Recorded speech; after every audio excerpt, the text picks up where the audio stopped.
All right, well, today we're going to be doing more laws of exponents.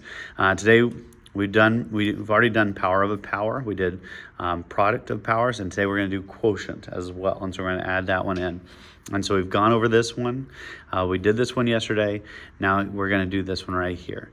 And so when you multiply like bases, you add the exponents. The opposite is going to be true as well. When we divide like bases, we're going to subtract the exponents. And so here's what it looks like. On number 1, I'll show you why we subtract, but p to the 7th means that there are 7 of those p's. And so 1, 2, 3, 4, 5, 6, 7. On bottom, I've got p to the 3rd, 1, 2, and 3. And so when you divide, they cancel out. So this p cancels out with this one, and they only cancel out 1 for 1. This one cancels out with this one. This one cancels out with this one. There's no more p's on bottom. And we have 1, 2, 3, 4 on top, p to the 4th power. So that's how you would do it expanded form, but we can also do it like this rule says up here. When we divide like bases, we can subtract the exponents. 7 minus 3 is p to the 4th. So that's what we're going to be doing. On number 2, we're going to deal the bases separately, and so I'm going to look at this circle first, then I'll look at this circle second. So there are 2 different circles, and then we're going to put them together. And so 14 over negative 6. It doesn't divide evenly, but I can simplify it. I can divide both of these by 2. And so 14 over negative 6 is going to equal negative 7 over 3. And so I'm going to kind of do a little divider. These are my numbers, and now we'll do the x's. So x to the 13th over x to the 10th. I could rewrite it out like we did over here, but it gets to be a lot writing 13 x's and 10 x's. And so we're going to, like we did earlier, subtract the exponents. 13 minus 10, which is x to the 3rd. And then we're going to put these 2 circles back together. So negative 7 over 3, and the x to the 3rd is also on top. And for today, we're going to keep our exponents positive. Next week, we'll see what happens when we have negative exponents, when there's more on bottom. But for today, we're going to keep it positive exponents. All right, so now we're going to kind of combine everything we've done this week. And so this 4 is going to distribute to all the different pieces. And so I'm going to do that first. So I'm going to keep the z to the 5th on bottom. I haven't done anything with that. So we have 2 to the 4th, z to the 5th, raised to the 4th power, and s squared raised again to the 4th power. That 4th power goes with all 3 items.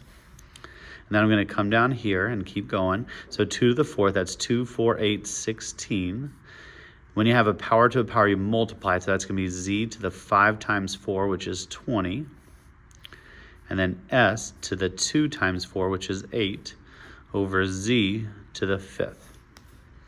So here's my like bases right here that I can combine, and we'll combine these since we're dividing by subtracting.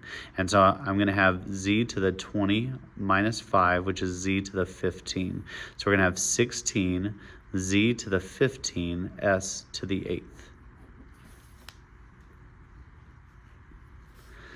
Number 4, it's got this parentheses, but I really don't need that parentheses. There's no exponent out here, and so honestly, we can just scratch those out. They don't matter. And so we're going to look at the numbers, we're going to look at the u's, and then we're also going to look at the v's. And so I'm going to split it into my numbers, my u's, and my v's. And so we're going to take care of each of these separately, but then at the end, we'll put all of our answers together. So numerically, I have 49 divided by 7, which is 7. My u's, I have u to the 8th over u, or u to the 1st. And so that's going to be u to the 8 minus 1, which is going to be u to the 7th.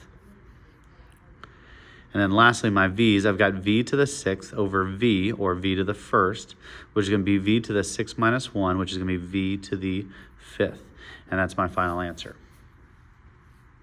And so with these exponents, take care of each of them separately, and then put your answer together. All right, number 5. There's multiple ways to tackle this. I could put this 3 with everything first and then simplify, or I could simplify the inside first and then do the cubed. I think it's always easier to simplify the inside first and then do the cubed last. And so I'm going to ignore that 3 for right now. I'm going to keep it on the outside. But on the inside, I've got this r and this r that can go together.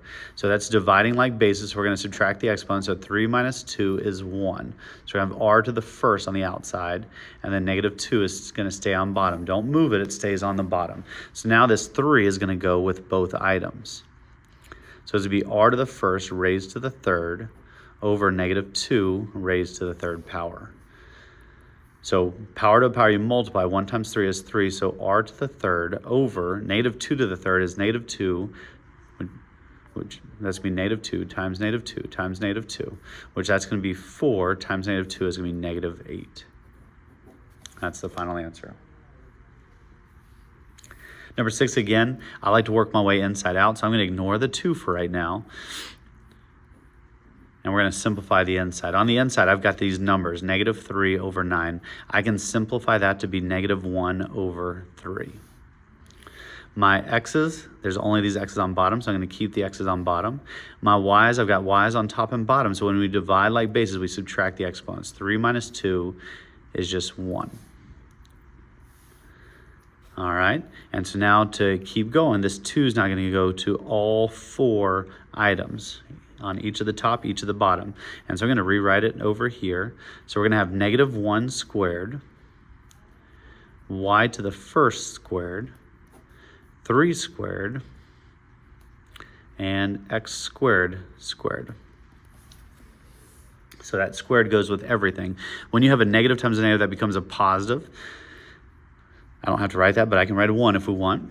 And then 1 times 2, that's going to be y to the second. 3 squared is 3 times 3, which is 9. And x squared squared 2 times 2 is going to be 4, x to the fourth. All right, number 7. Again, I'm going to start by simplifying anything I can on the inside before I take care of this 4 on the outside. So I'm going to write those parentheses and put my fourth power out there. I can simplify these k's, and so the k's, you've got 6 on top, 2 on bottom, so we're going to subtract. That's going to be k to the fourth on top. There's no p's on bottom, so it's going to stay p squared on top. There's no z's on top, so it's going to stay z to the fifth on bottom. Now, if you wanted to, you could go ahead and do the multiplication, just write down the final answer. But if you need to, you can write this middle step where you're sharing it with each of them, whichever you feel most comfortable with. I'm going to go ahead and show the sharing, but this 4 is going to go with all 3 pieces. So we're going to have k to the fourth raised to the fourth, p squared raised to the fourth, and z to the fifth, again, raised to the fourth. And so power to a power we multiply, so k to the 16th, p to the 2 times 4 is 8, and z to the 5 times 4 is 20. And again, you could go straight from here to here without showing this step, as long as you understand 4 times 4, that's 16, 2 times 4, that's 8, 5 times 4, that's 20. You can skip straight to here, that's fine. And then number 8, again, I like to work my way inside out. And so I'm going to ignore the 3. We're just going to go ahead and rewrite it. There's no numbers on bottom, so the 4 is going to stay on top. X to the 6th, x squared, we're subtracting, so it's going to be x to the 4th. 6 minus 2 is 4. T to the 8th, t to the 2nd, and we're going to do 8 minus 2, which would be t to the 6th. And then now there's nothing left on bottom, so I didn't even need that bar right there. And now we're going to share this 3 with all 3 items. And so again, you can go straight from here to the answer if you want. I'm going to go ahead and show my work. And so I've got 4 to the 3rd, x to the 4th raised to the 3rd, t to the 6th raised to the 3rd. So 4 to the 3rd, that's 4, 16, 64. 4 times 3 is 12, x to the 12th. 6 times 3, that's 18. And that's it. And so now, again, you'll move on to the assignment and let me know if you have any questions.